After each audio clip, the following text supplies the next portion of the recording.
জনগর্জন সভার প্রস্তুতিতে প্রকাশ্যে মুর্শিদাবাদে তৃণমূলের গোষ্ঠীকন্দল। ওয়ার্ড তৃণমূল সভাপতির বিরুদ্ধে তো প্রাক্তন কাউন্সিলর সেলিম রেজা শাহ।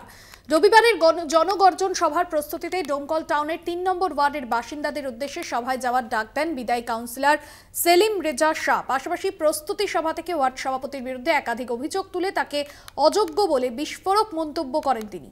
জনগর্জন সভার প্রস্তুতি চলছে, ওয়ার্ড সভাপতির বিরুদ্ধে ক্ষোভ উগরে দিলেন প্রাক্তন কাউন্সিলর।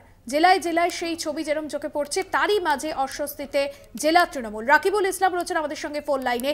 জনগর্জন সভার আগে প্রকাশ্যে তৃণমূলের গোষ্ঠীদ্বন্দ্ব, ঠিক কি বিষয়ে এই পরিস্থিতি তৈরি হলো?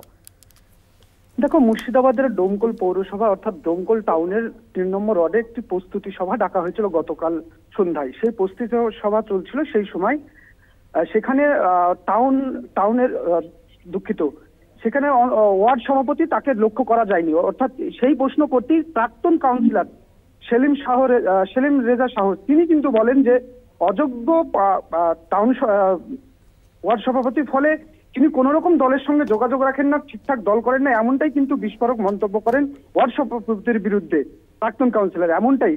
আর এই ঘটনায় কিন্তু চাঞ্চল্য ছড়িয়েছে ডোমকলের রাজনৈতিক মহলে এবং চাপান্ত শুরু হয়েছে।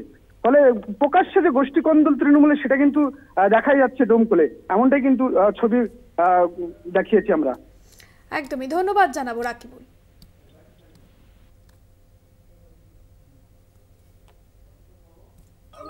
দেখেন, ওয়ার্ড সভাপতি, এই আমার ওয়ার্ডের ওয়ার্ড সভাপতি সম্পর্কে মানুষ অবগত আছে, জানে যে এই ওয়ার্ডের ওয়ার্ড সভাপতির কোনো কাজ নাই, মানুষ তাকে চেনে না, মানুষের আপদে বিপদে পাশে সে থাকে না।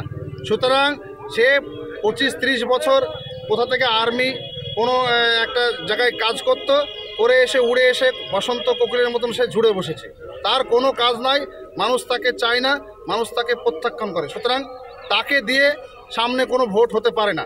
এবং আমাদের জায়গা তৃণমূল কংগ্রেসের জায়গা, আমরা 2013 সাল থেকে এখানে প্রতিষ্ঠিত এবং বারবার দলকে আমরা এখানে লিড দিয়ে শক্তিশালী করেছি। সুতরাং দলকে জিতাতে হবে।